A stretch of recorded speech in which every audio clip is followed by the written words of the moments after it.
Entre otras cosas, Gilberto lo que hace es convertir juguetes en Virtual Toys, en el fondo. Yo creo que tiene un poco el espíritu, ese que hablábamos al principio, de sacar ese niño que lleva dentro en las experiencias que realizan. Y sobre todo lo más importante es que esa experiencia es la que nos viene a contar y nos va a mostrar esa manera en la que podemos enseñar y esa manera en la que podemos aprender. Adelante, Gilberto. Gilberto, cuando puedas, cuando quieras. Adelante. Bueno, en primer lugar quiero agradecer a CESEP y a los organizadores poder estar aquí. Este es un evento súper interesante, mezclar educación, videojuegos, gamificación, da gusto. Es difícil cerrar una ponencia con dos excelentes ponentes anteriores. Yo casi voy a hacer un poco de corolario, voy a incorporar pequeños sketches para tratar de ilustrar lo que nos han contado nuestros dos ponentes anteriores. Y lo primero que puedo decir es que en la conferencia de Eric me ha recordado los viejos tiempos de los videojuegos, cuando hablaba del Matter Blaster. Matter Blaster, nosotros en Anaya Interactiva, yo estuve trabajando casi 10 años en Anaya Interactiva, sacamos el primer producto de edutainment que se llamaba entonces, que era La aventura de los dinosaurios. Veíamos los dinosaurios en un CD. Y el segundo producto fue Matter Blaster. La verdad que fue un éxito, sacamos 3 títulos, ¿no? Estamos hablando del año 95, un año en el que todo esto era como muy revolucionario. Y entonces poníamos la etiqueta de edutainment, porque educación y entretenimiento se entendía bien. Y nos escondíamos si había que hablar de videojuegos. Y nos hemos estado escondiendo en las catacumbas durante muchos años porque el concepto videojuego era un concepto peyorativo, hasta el punto de que hace 4 años, cuando creamos la Asociación de Desarrollo Español de Videojuegos, DEP, en la discusión de los creadores españoles, los representantes de las empresas más importantes de ese sector, una de las discusiones más peregrinas fue si había que incorporar la palabra videojuegos o no al nombre de la asociación, porque todavía hablar de videojuegos era una cosa mala, demoníaca.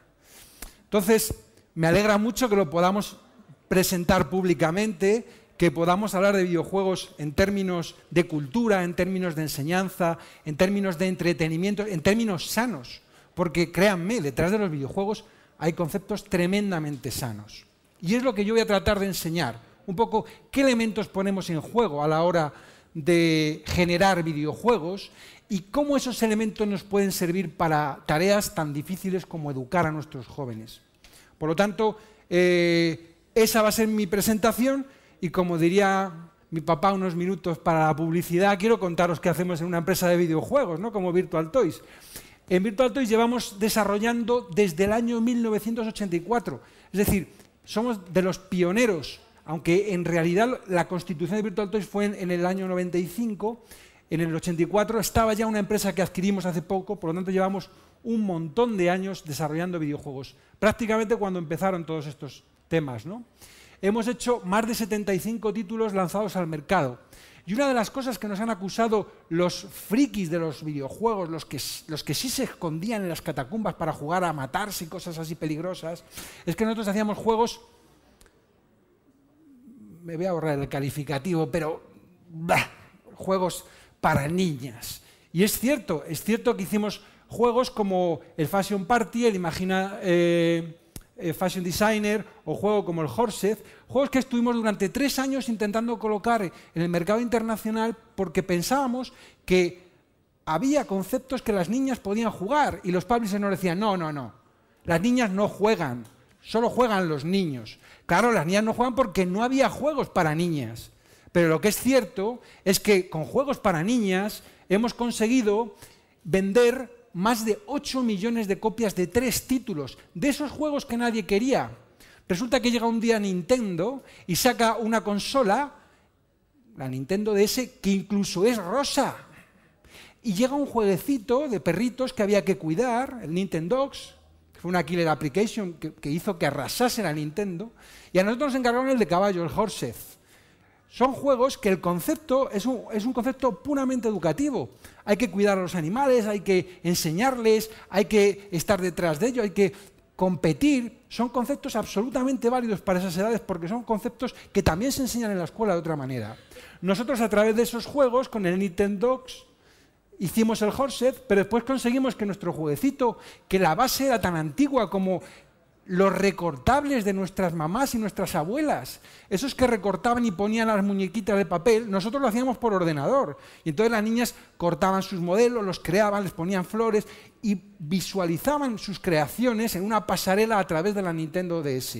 Bueno, son conceptos muy jugables, pero también son conceptos tremendamente educativos. Bien, pues con esos títulos hemos conseguido ser la empresa que más videojuegos ha vendido en España, con más de 8 millones de unidades. Se dice pronto, 8 millones de unidades de este videojuego. Recientemente hemos hecho lanzamientos que tienen también un componente muy educativo. ¿Quién no conoce la saga de Jerónimo Stilton en libros? Bueno, pues el concepto de llevar una saga tan potente a videojuegos es un concepto de Virtual Toys, que se lo propusimos a Sony le encantó la idea, adquirió los derechos y llevamos ya 2 títulos de esos productos con más de 1 millón de copias vendidas junto con Cars. Las navidades pasadas lanzamos Cars 2 de Disney y Jerónimo Stilton, El Reino de la Fantasía, y de esos 2 títulos llevamos más de 1 millón de copias vendidas en un año. Y ahora vamos a sacar otros 2 títulos, como es la segunda parte de Jerónimo y Phineas y Ferb, también conceptos muy divertidos. Por lo tanto, creo que tenemos suficiente experiencia en conceptos educativos como para hablar aquí en un concepto tan difícil como es hablar de educación y videojuegos. Pero no nos olvidemos que el primer concepto que hay detrás de un videojuego es divertirse.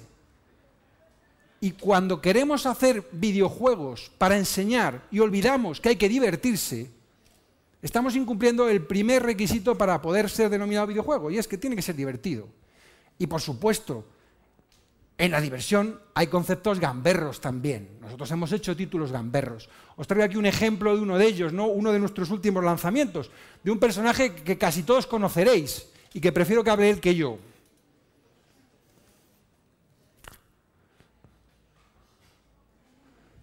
A ver. No está entrando el audio. Mete la pelotita a ningún lado. Este es un juego para hombres. Para hombres curtidos, como yo. Es un juego en el que te tienes que meter en la piel de uno de los policías más grandes que ha dado España. Un hombre querido y admirado por toda la sociedad española. Por su huevo, más que nada. Sí, efectivamente. Estoy hablando de mí mismo. Torrente. ¿Cómo? ¿Que no sabes quién soy? La primera vez que una empresa española hacía un videojuego basado en una película de éxito, Torrente 1, que fue nuestro primer hit como Virtual Toys.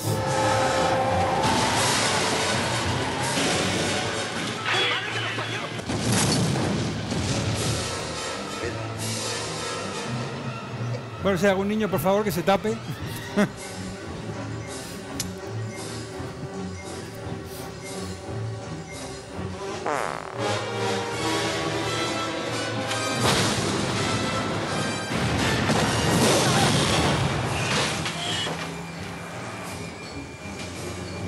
¡Qué guay!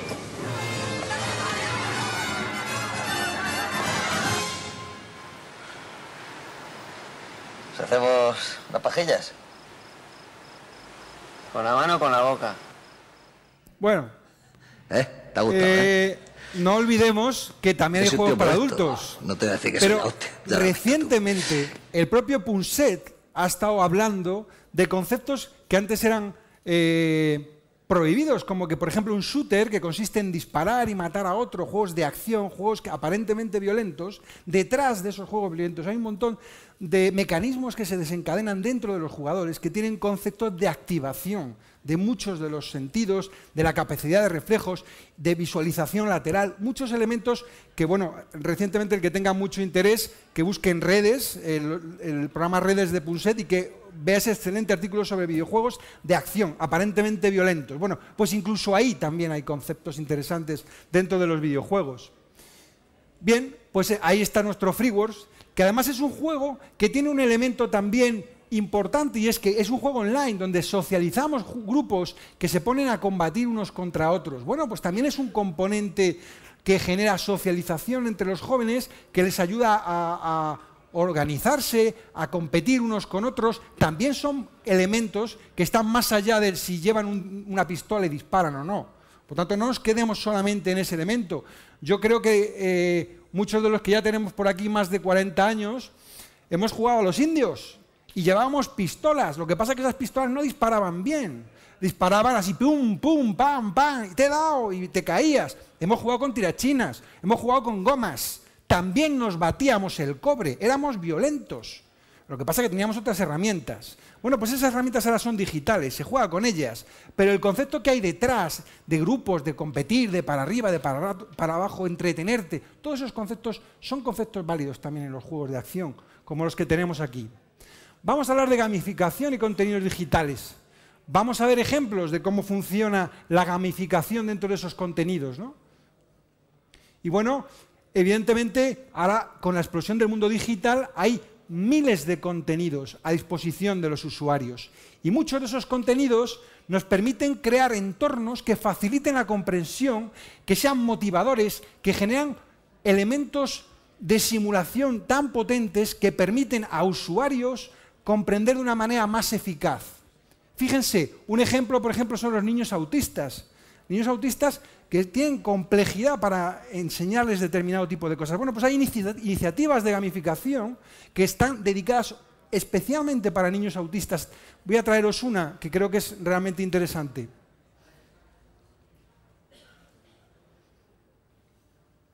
Uso de tecnologías de realidad aumentada para la intervención con personas con autismo. Este puede ser el apellido de Pictogram Room, una aplicación gratuita que puede ayudar a las personas con autismo a mejorar desde aspectos básicos de la comunicación hasta la comprensión de conceptos abstractos. La habitación de los pictogramas, o el proyecto Pictogram Room, surgió porque nos dimos cuenta de que muchos niños con autismo, a pesar de utilizar los pictogramas todos los días, no llegaban a comprender lo que había representado dentro de un pictograma. Por ejemplo, en el pictograma de beber agua, que es un muñeco sujetando un vaso, aunque los niños de desarrollo típico sin autismo sí que ven que está ese muñeco con esos palitos, esos circulitos, que está sujetando algo que parece un vaso, que es una representación icónica de un vaso. Los niños con autismo tienen mucha dificultad y simplemente memorizan, o por lo menos una parte de ellos memorizan una configuración de colores y líneas que asocian a una acción determinada, ¿no? Entonces, con esa idea hicimos los primeros prototipos en los que se conseguía un espejo como este, en el que el propio niño se puede ver a sí mismo junto con un muñeco que lo representa. Y a partir de ahí pues hemos desarrollado una línea pedagógica que está compuesta por cantidad de ejercicios para el desarrollo del esquema corporal, la imitación, la atención conjunta y bueno, pues muchos aspectos que son muy críticos en el desarrollo del niño, porque luego facilitan a su vez el desarrollo de otras habilidades más complejas, ¿no? Ya relacionadas con la comunicación y con aspectos en los que los niños con autismo tienen dificultad. Bien, al ver el vídeo se ve mal, no va fluido. A ver si me pasan, otra vez lo lanzo desde la aplicación directamente en PowerPoint porque es una presentación embebida y algo está saliendo mal ahí. Bien, la enseñanza interactiva tiene un montón de elementos que nos permiten tener el control sobre lo que estamos presentando, el control sobre los contenidos, ¿no? Y desde luego tiene una serie de recursos que hacen que sea tan potente, ¿no? Cuando decía Pilar, no sé cómo explicar por qué es tan potente por la cantidad de medios que ponemos en comunicación para transmitir un mensaje. Por eso es tan potente el interactivo, pero claro, alguien diría, también lo es el audiovisual, es cierto, también tiene una serie de medios, pero le falta uno principal, que es la interacción. Cuando nosotros interaccionamos, estamos solicitando lo que queremos y le falta la retroalimentación de la que hablaba Eric también. Es súper importante que cuando estamos trabajando en un producto educativo, si está bien hecho, entendamos quién está detrás de la pantalla, entendamos qué es lo que nos está transmitiendo y adaptemos el mensaje a ese interlocutor. Eso no lo hace el cine, lo hace el audiovisual. El audiovisual lanza un mensaje de manera unidireccional a toda esta sala. Pero si estuviéramos jugando esta conferencia individualmente a cada uno de ustedes, como lo podríamos hacer a través de Internet, a lo mejor este ladrillo alguno se lo saltaba directamente cliqueando al siguiente ponente. Pero en este caso, como no es así, yo os cuento una información y vosotros la escucháis. En interactivo no. En interactivo vais clicando lo que os interesa. Y el ordenador entiende lo que estáis diciendo y dice, a este usuario se lo doy más complicado, a este usuario le llevo por aquí y a este usuario le llevo por allí. Todos esos elementos los ponemos en juego cuando enseñamos de manera interactiva. Y, por ejemplo, ponemos cosas que son de otros medios, como los recursos textuales, ya sean lineales o ya sean a través de hipertexto, como los gráficos que nos permiten representar esquemas tradicionales que antes pintaban en la pizarra o que veíamos en un libro, pero que nosotros ahora le podemos dar tanta profundidad como queramos. O, por ejemplo, imágenes incluidas en un programa como las que pudiera haber en el libro. La diferencia es que en un libro tenemos una imagen, 2, 3 por página. En un interactivo podemos tener 1000 si queremos, porque el límite lo pone el propio contenido que queremos diversificar, el que queremos enseñar, ¿no? Y es así que todos esos medios, además, incorporamos la animación, cosa que no tiene un libro. En la animación podemos enseñar e ilustrar elementos que vengan a fijar los conceptos que queremos traducir al niño, ¿no? Al niño o al adulto, ¿no? Entonces, en enseñanza interactiva incorporamos vídeo, música, sonido, incorporamos mundos virtuales, mundos que de otra manera no podríamos ver. Por ejemplo, yo quiero trasladar ahora a un mundo virtual y yo como profesor de educación infantil les cuento a los chicos lo que había en el Jurásico y les digo, había unos bichos muy grandes y se movían y os puedo enseñar alguna foto. Incluso hasta me puedo permitir el lujo de presentar aquellas películas viejas de los dinosaurios que se movían fatal. Nosotros con los interactivos de hoy en día podemos meternos dentro e incluso tomar el personaje de un dinosaurio y movernos por el parque. Y eso lo podemos ver a través de este tipo de medios y lo podemos hacer de manera interactiva. Yo lo he lanzado, podía no haberlo lanzado. Ahí estamos viendo nuestro dinosaurio. Todo esto lo ponemos ¿para qué? Para reforzar el concepto que queremos enseñar, para fijar mejor lo que el niño tiene que entender, para que su imaginación, además, quede mucho más reforzada con imagen de lo que está ocurriendo, por si él, por las razones que sea, no termina de verlo. Con esto no le va a quedar claro, o sea, perdón, no le va a quedar duda. Va a ver al Tyrannorex y va a ver a los dinosaurios chiquititos moviéndose por el parque como si estuviera directamente en una ventana viendo cómo funcionan, ¿no? Vamos a ver simulaciones que nos permiten entrar a participar en un entorno que a lo mejor sería muy costoso montar. Y esto, por ejemplo, es una enseñanza no de niños, esta es una enseñanza de sistemas de emergencia. Aquí estamos componiendo una catástrofe aérea. Y en esa catástrofe aérea ha habido un avión que se ha estampado y ese avión ahora hay que equipar toda una serie de elementos alrededor de él, hay que generar toda una serie de protocolos de actuación y eso lo podíamos enseñar directamente en un libro contando las cosas que habría que aprender o podemos llegar, crear una situación de catástrofe y decirle al alumno, en este caso el que estáis viendo a la derecha, que se introduzca en ese mundo virtual y que ejecute todos los protocolos de actuación necesarios para aprender qué hacer en caso de este tipo de catástrofes. Eso lo podemos hacer mediante inmersión.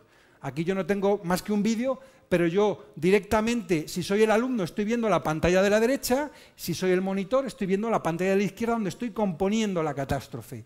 Y una vez que he compuesto el escenario, digo, ahora actúa. Y tiene que decidir a qué sistemas llama, qué elementos pone en circulación, qué equipamiento tiene que incorporar. Eso también es enseñanza por inmersión.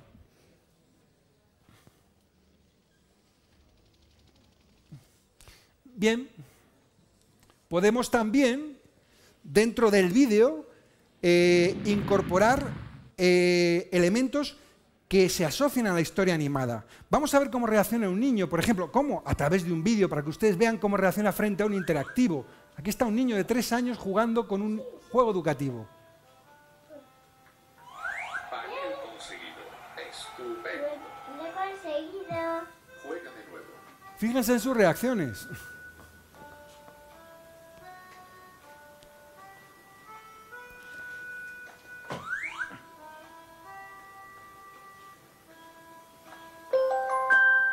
Pareja formada.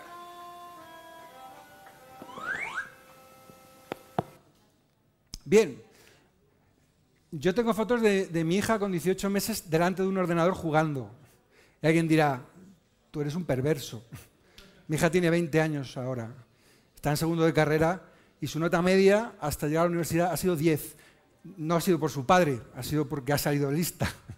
Pero tengo otro hijo también de 15 años cuya nota media es 9 y pico. No voy a decir que haya sido así por los videojuegos, pero desde que tenían 18 meses tuve la suerte, como director editorial de Manera Interactiva, de poner a su disposición más de 150 títulos educativos para que jugasen en lo que les diera la gana. Y yo lo hacía de manera controlada, con ellos, poniéndoles productos educativos. Tenían que ver a mi mocoso de 4 años hablar de los egipcios. Dejaba a la gente así, diciendo, pero ¿cómo es posible que este niño sepa tanto de los dioses, de las costumbres, de la creación de las pirámides? Porque tenía un juego que se llamaba La Pirámide, donde él tenía que ir componiendo. Y si yo le ponía a jugar 20 minutos o media hora o 1 hora, porque era el tiempo que limitaba, ese niño permanentemente estaba jugando, pero estaba cogiendo conceptos. Y luego te hablaba del dios Ra con una tranquilidad pasmosa. Pero jugó con mates blastes, pero jugó con trampolín, pero jugó con un montón de contenidos que llenaron su cabeza de necesidad de aprender más. ¿Eso hace que tengan esas notas? Probablemente no, probablemente sean los genes de la madre. Pero bueno, ahí están. Desde luego lo que les puedo decir es que a día de hoy, toco madera, no me ha salido ninguno malo. Por lo tanto, no desechen la posibilidad y el potencial que ofrecen los productos interactivos. Son tremendos. La educación interactiva es potentísima. Podemos entrar a ver cosas y a reforzar conceptos que de otra manera no podríamos hacer. Por ejemplo, vamos a ver este. Los países del mundo en estos momentos están reformando la educación pública. Existen 2 razones para ello. La primera es económica. La gente está intentando resolver cómo podemos educar a nuestros niños para que ocupen su lugar en la economía del siglo XXI. ¿Cómo hacemos eso? Si ni siquiera podemos anticipar cómo será la economía al final de la próxima semana, como esta reciente crisis lo está demostrando. ¿Cómo hacemos eso? La segunda razón es cultural. Todos los países del mundo están intentando resolver cómo podemos educar a nuestros niños para que tengan sentido de identidad cultural, para poder legarles los genes culturales de nuestras comunidades y a la vez formar parte del proceso de globalización. ¿Cómo cuadramos ese círculo? El problema es que están intentando enfrentarse al futuro, a base de hacer lo mismo que en el pasado. Y en el proceso están alineando a millones de niños que no ven ninguna utilidad en asistir a la escuela. Cuando nosotros íbamos al colegio nos retenían allí con la historia de que si trabajábamos mucho y sacábamos buenas notas y luego estudiábamos un título universitario, tendríamos un trabajo. Nuestros hijos no se creen eso. Y hacen bien, por cierto. Es mejor tener una titulación que no tenerla, pero ya no es ninguna garantía. Y especialmente no lo es si el camino hacia ella marginaliza la mayoría de cosas que tú consideras importantes acerca de ti mismo. Hay gente que dice que hay que subir los estándares, que eso sería un avance. Ah, ¿sí? Bueno, es una opinión, como diría un periódico, yo no me alineo ni me dejo de alinear con las opiniones de mis colaboradores.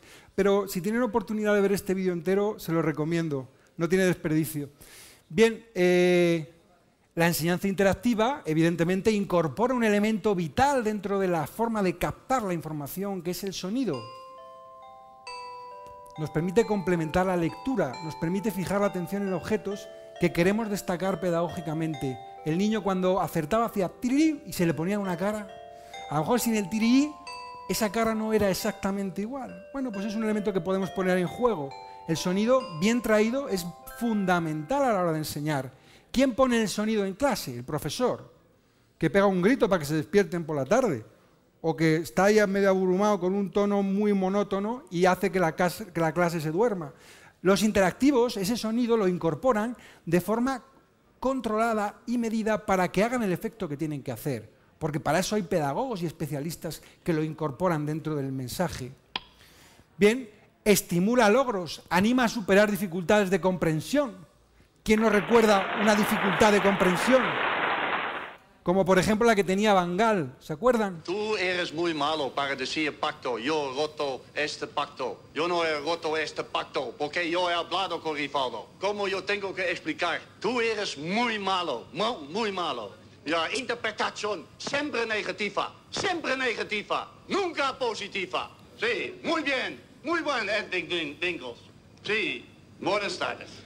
Bueno, no es lo mismo ver una foto de Van Gaal que escucharle cómo arengaba a sus amigos, ¿no? Podemos meternos en situaciones que sería imposible ver porque no podemos reproducir o porque si las podemos reproducir no podemos estar dentro. Eso lo podemos hacer a través de animación, a través de simulación virtual, en entornos virtuales, ¿no? Por ejemplo, vamos a ver un espacio, un lugar de difícil acceso, y vamos a estudiar qué es lo que pasa en medio de una explosión. ¿Se lo imaginan? Vamos a verlo. Bueno, vamos a verlo si le cliqueo adecuadamente. Sube la música. Ahí.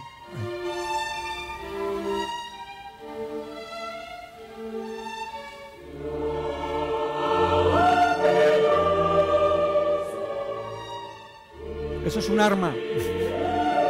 También presentamos objetos peligrosos en los videojuegos, pero vean el contexto.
Pues si alguien no la ha reconocido, nuestra amiga Lara Croft, uno de los títulos más reconocidos de videojuegos, Tomb Raider, que salió como videojuego y al final se trascendió al cine por Angelina Jolie. Es decir, también hacemos videojuegos que se convierten en cine, y al contrario, hay cine que se convierte en videojuegos.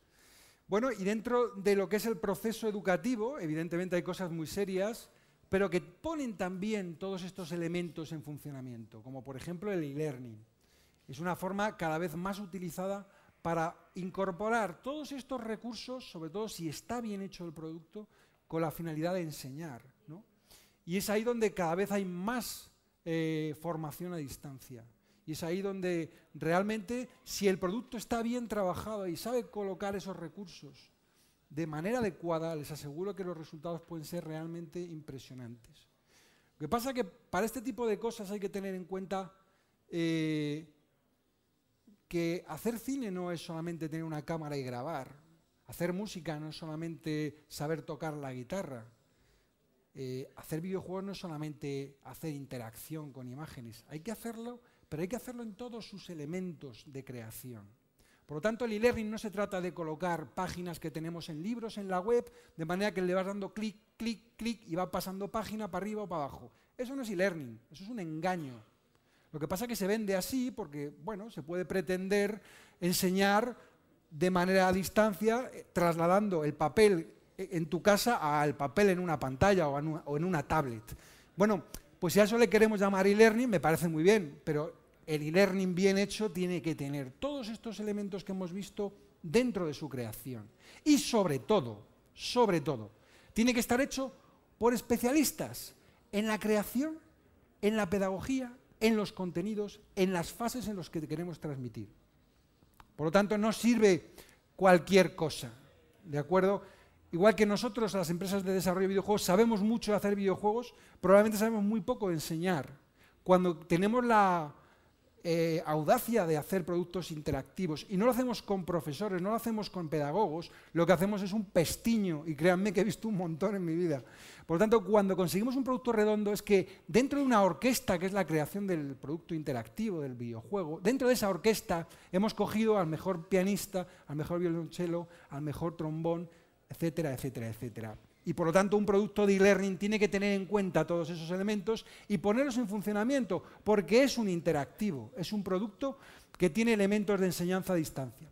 Otro de los elementos que estamos viendo cada vez más son las aulas virtuales, ¿no?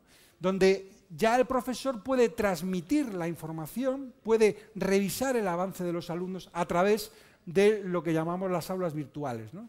Y tienes todos sus materiales didácticos, tiene el control de los grupos, tiene el control de las asistencias. Bueno, eso es un programa de gestión. Y evidentemente los Serious Games en la enseñanza, hemos visto un ejemplo anteriormente donde hemos incorporado una acción que es un desastre, donde estamos enseñando cómo manejarlo a través de un contexto virtual, o directamente gamificando elementos que antes no se utilizaban. Por ejemplo, esto que están viendo aquí es un mapa, ¿no? Este mapa, si lo ejecutamos, nos lleva a una aplicación que lo que pretende es situar un desastre en un contexto geológico determinado por sus coordenadas. Entonces, nosotros a la hora de tomar decisiones de qué transportes llevar, qué carreteras cortar, qué elementos de avance de un fuego puede haber, lo podemos hacer a través de una herramienta como esta, donde a través de un concepto similar a un videojuego estamos viendo terreno real, estamos viendo carreteras reales donde nos acercamos y donde decimos, aquí hay un accidente de autobús, míradlo, ahí está el accidente de autobús, aquí tiene que entrar una ambulancia, bueno, pues ahí está la ambulancia, y hay que mandar un helicóptero. No, no hay que mandar un helicóptero. ¿Esto en qué posición está? ¿Y qué pasaría si de repente viniera un fuego por aquí y se abriese un frente de fuego? No, trasládamelo aquí a esta montaña. ¿Qué pasaría con el humo? Todo esto que están viendo. Esto es gamificación. Son conceptos asociados al mundo real donde la tecnología que estamos utilizando, la tecnología gráfica que están viendo, es tecnología de videojuegos. Eso a día de hoy ya es muy común y las empresas cada vez lo ven y lo aprecian más. Porque toda esa tecnología no solo sirve para entretener, también sirve, por ejemplo, para manejar situaciones como estas que estamos presentando.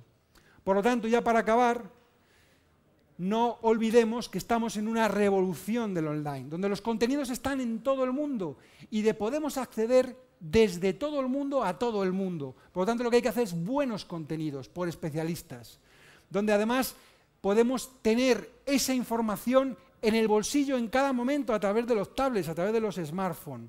Ya no solo tenemos que ir a casa, al ordenador o al aula, ya lo podemos llevar directamente donde estemos, porque toda esa tecnología está disponible desde ya.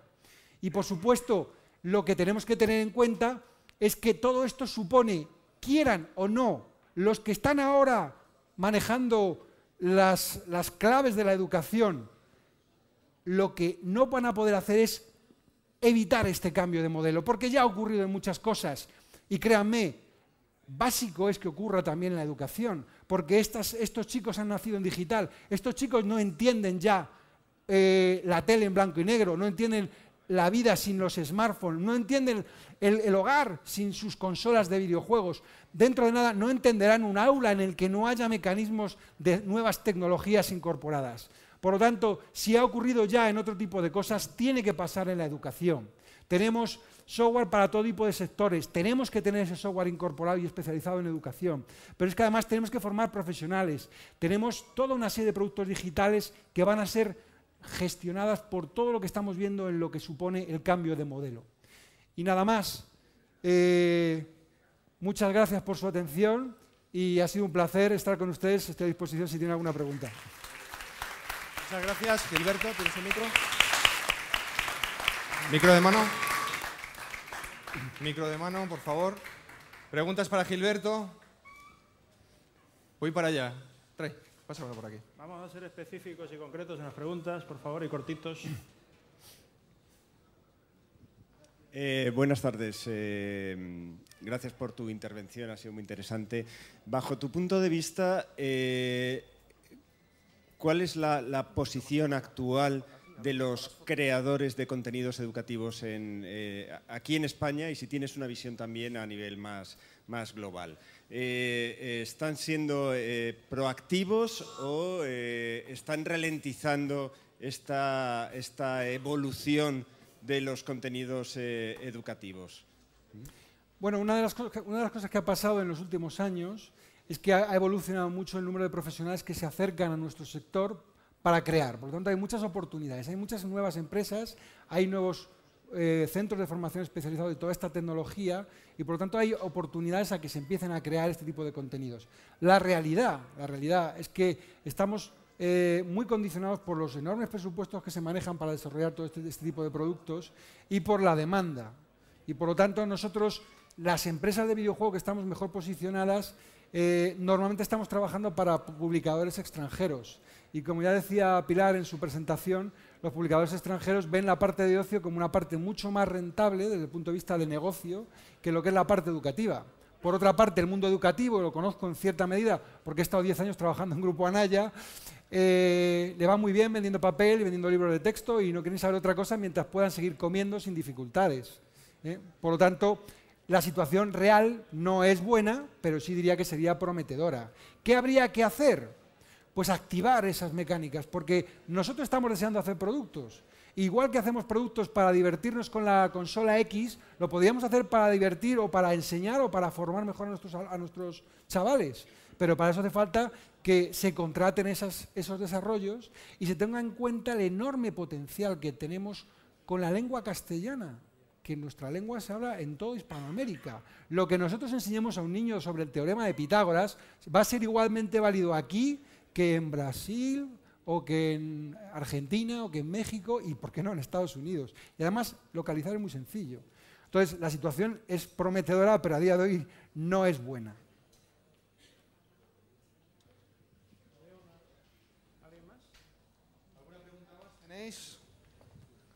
¿O continuamos? ¿Ninguna pregunta más? Bien. A la una cerramos la subasta. Vale. Muchas gracias. Un aplauso para Muy bien, Gilberto. Gracias.